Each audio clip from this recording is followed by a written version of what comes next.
Hey girl, hey. I'm doing a little dance because, to be honest, I still get nervous making these videos, and yet I love it so much. But so much of our feelings live in our body, so if we're nervous and we're trying to share our truths, it can come out so terribly. So let's just be real. Yes, this is vulnerable for me. But I want to model this because this is my message today, is what if I told you you could trick yourself into your dream life? And what if I told you that there might be one thing you're doing that's ruining your sense of self, that's ruining the way you see the world, that could be ruining your marriage if you're in a marriage, that could be ruining your dating? It's so applicable to so many things, and it's just really been on my heart to talk about it. That one thing is pessimism.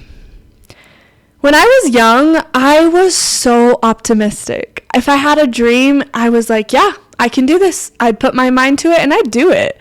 I'd make a new friend. I'd create a whole friend group, and it was easy. And then in my teenage years, like is natural to happen, I started to get more insecure and self-conscious. And that's what happened. Somewhere along the way, we learned that our optimism is stupid. That how could you believe in that kind of life or that kind of dream or that kind of mentality? Be real. Get real. And so I wrote about that on my Substack this week because I realized that is an old mindset that I've been holding on to. That truthfully, pessimism can be a huge defense mechanism. Pessimism keeps us from ever having to be vulnerable. Because to be optimistic, we have to be very vulnerable.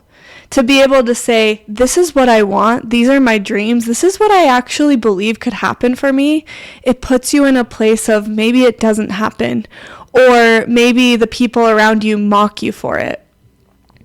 But I'm starting to realize how much pessimism, while it might keep me safe, it's really been hurting me. And look, I'm not, your Eeyore that's like sitting in the corner just complaining all day. You might not even know, if you don't know me well, that I can be very pessimistic. And again, this isn't me. That's not my core, but it's a defense mechanism I picked up and that I sometimes turn to when things feel out of my control. So I'll complain or, not be able to see my dreams being a reality, or be able to see the best in my husband or in myself or in the people around me. And slowly it starts to become this cloud over my life.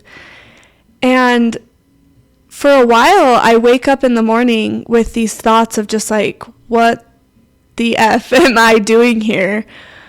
Like, this just is hard and feels heavy. And those thoughts usually last for about 10 minutes and then they kind of subside. But if I'm not aware of them and I don't actively choose something different, they can really impact my day. So I've been doing a little experiment. In the morning, I'll let those thoughts go for like 2 minutes because sometimes I think they just need to have their peace. So I'll be like, okay, yeah, it's terrible, everything sucks, whatever. After those 2 minutes, I say, okay, now we're done. I'm choosing my mindset. So for the past several days, I have been choosing my mindset to be, I'm so grateful for a new day, and I'm so lucky to be alive. And honestly, at first, I'm like, I'm so grateful for a new day. I'm so lucky to be alive. And it's funny because I truly love my life. There's just so much beauty in it. I truly am so grateful for my life. I'm currently 22 weeks pregnant, and it's been, in the beginning, was really hard, but right now it's been smooth. But the overall journey has taught me so much already about myself and about what kind of mother I want to be, what kind of wife I want to be, and also who I want to cultivate outside of those roles as well. But anyway, sometimes our mind works against us. So even though I really do love my life, again, that pessimism can show up to try to protect me or even to try to help me bond with the people around me. I think I've noticed this, especially in US culture, that sometimes we bond by talking about, oh yeah, it's a Monday, or oh yeah, this is going to be hard, whatever. And we can kind of relate to those. Whereas if you're like, hey, it's a Monday, it's a new day. People are like, oh, you're that person. But I think it can be taken too far with the pessimism, and it can become insidious and go unchecked and really, really affect us. So I say this mantra, and yes, in the beginning, it's like, okay, I'm just going to say it because I'm trying to do this experiment. But what surprised me is that pretty quickly, I started to kind of believe it. And I'm starting to be like, okay, this is actually working. And I truly believe that the external world is so often a mirror for our internal world. And it's been seriously crazy to see the days that I've practiced this, life reflect back to me such beauty, such amazingness, and just things to be grateful for. I remember one day I practiced this was a while ago, and a girl at work looked at me and was like, "You have such a light in your eyes." And it was that same day that I was really practicing gratitude and just going into life with such a different energy. And she said that, and I could see that she was really picking up on something in me. And I thanked her, and then now I'll see her around and we're total friends. But it's not that I always just naturally have that. It's when I actively and intentionally choose to see that there's so much to be grateful for in your current reality. And that is the trick, okay? Take it from me as someone who can fall into patterns of thinking of like, okay, there's something that I want that's over here in life and I'm not there yet. But once I get there, I will feel XYZ. The trick is to reverse it, to already step into the mentality of this is my dream life. My current life is my dream life. Even if that's not true, to believe it, to try and practice it, it's sort of like this paradox where it'll get you towards your real dream life when you start to embody that kind of energy in the present. Now, I know that hearing this might be like, okay, yeah, but there are some seriously hard things in my life. How am I supposed to see that as my dream life? And I get it. There are going to be things in your life that you're like, well, this isn't my dream, so why would I fake it? And to me, it's not about faking it. It's not about, being inauthentic. It's about changing your mindset and seeing, okay, I might not like this, but what could it be teaching me? What if it's just not like this random sucky thing? What if it's actually a lesson? What if it's actually a catalyst towards my dream life? And I actually need this thing to get there. So when you can start to rethink the way you see those things in your life that you don't like, it is really powerful.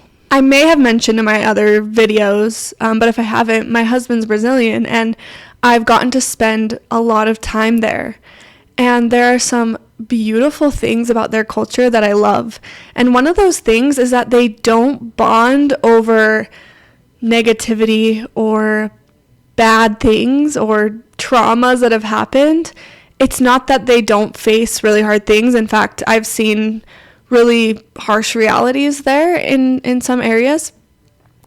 But I've noticed that is not at all how they bond or relate.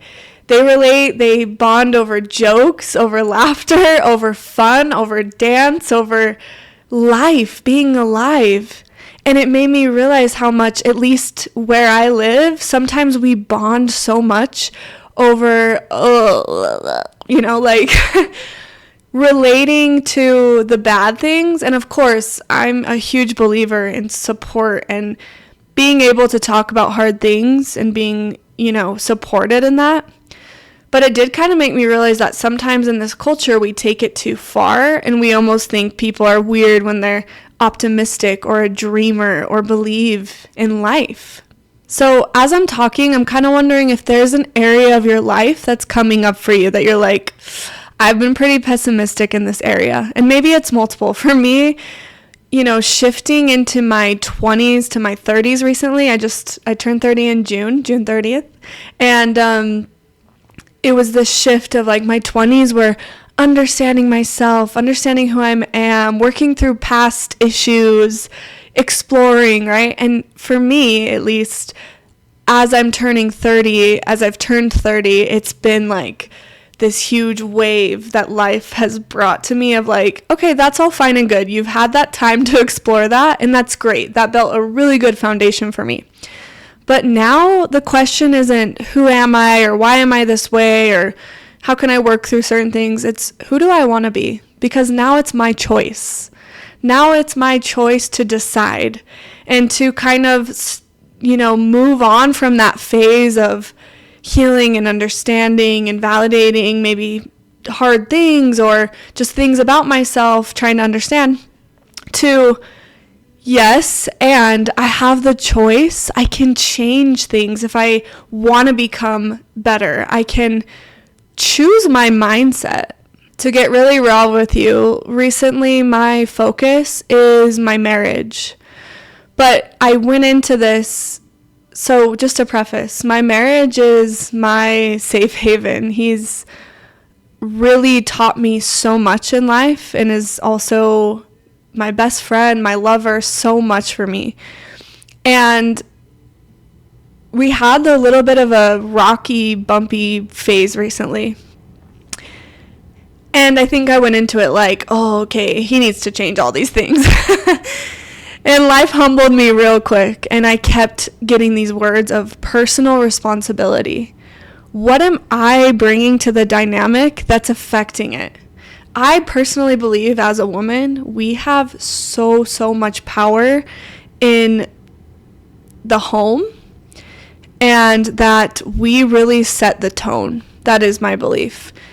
It's been a long time coming to get there, and I think 21, 22-year-old me would be like, what? But blah, blah, blah, blah. But it's, for me, been so empowering to see that, yes, I have so much influence in the tone of my home, my life in general, but my home is my everything. And with a baby on the way, I'm just so grateful I'm learning this lesson now, that it's really easy to point fingers.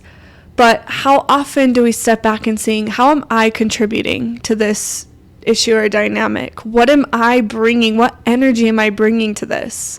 And as I've reflected, I've realized my marriage most of the time is truly amazing.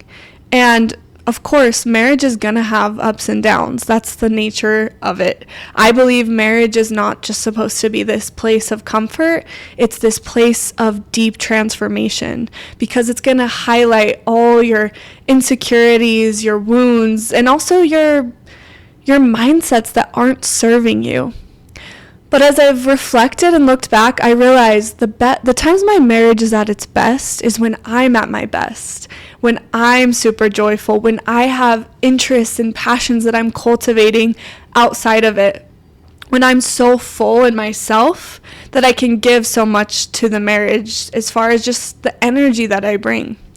So I'm applying this mindset shift on focusing on all the reasons I have to be grateful within my marriage, and truthfully, there's so much there that it actually made me sad to reflect on, to realize how much I can take for granted and how I can start to nitpick or need things that I need for myself and project it onto my marriage, where it's up to me ultimately to make myself happy. And in doing so, it makes your marriage so much better.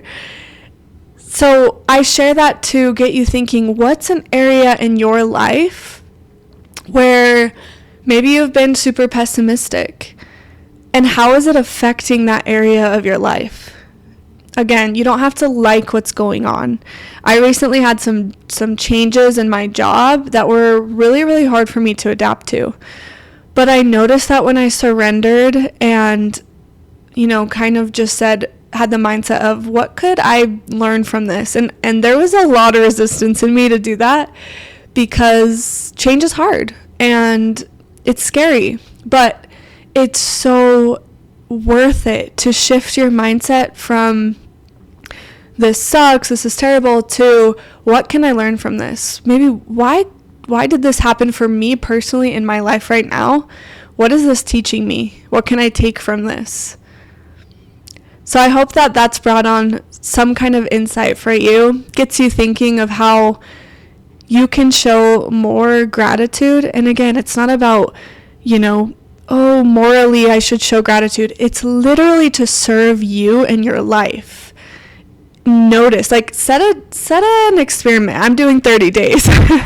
Not that I want to stop, but that helps my brain be like, yeah, this is a fun experiment I'm going to try. So set a period of time that you want to just cultivate gratitude, shift your mindset, and watch it work wonders in your life. And then let me know in the comments how it's going for you. If you want to read more, I wrote a Substack article that I'll put also in the comments so you can read it. And if you like this content, follow me for more because I'm going to be here. Subscribe, and thank you so much for watching. Bye.